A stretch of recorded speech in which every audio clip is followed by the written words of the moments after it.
গাজীপুরের শ্রীপুর উপজেলায় স্ত্রীর সামনে এক ঔষধ ব্যবসায়ীকে পিটিয়ে হত্যার অভিযোগ উঠেছে। এই ঘটনায় পুলিশ কিশোর গ্যাংয়ের সদস্য মোহাম্মদ অন্তর ও মোহাম্মদ রোমানকে আটক করেছে। বুধবার রাত 2:30টার দিকে এই ঘটনা ঘটে। পরিবারের অভিভাবককে হারিয়ে 4 সন্তান নিয়ে আতঙ্ক ও অনিশ্চিত ভবিষ্যৎ স্ত্রী মাহমুদা আক্তার মালিকার।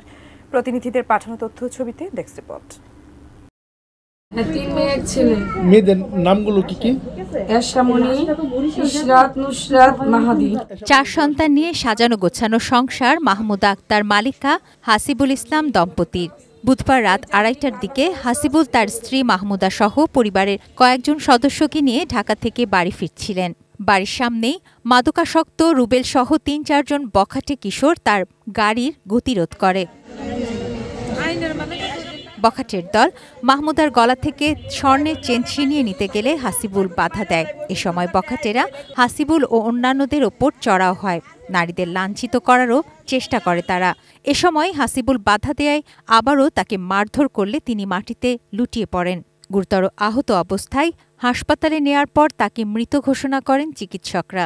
6-7টা ছেলে এসে হানিফ ভাইয়ের উপর এবং নেক্সটে আবার আমার উপর তারা অ্যাটাক করলো। ইট দিয়ে আঘাত করছে। আঘাত করার পরে উনি তাৎক্ষণিক পড়ে যায়। কারো নিরাপত্তা নেই। নিহত হাসিবুল শ্রীপুর পৌরসভার কেওড়া পশ্চিম খণ্ড গ্রামের মোহাম্মদ আব্দুল হাইয়ের ছেলে।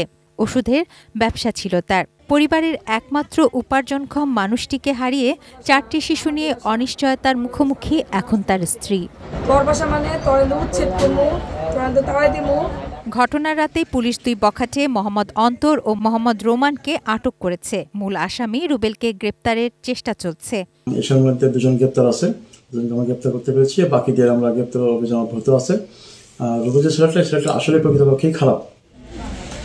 তুনাজ দিনা তনু, ডেস্ক রিপোর্ট, ATN নিউজ।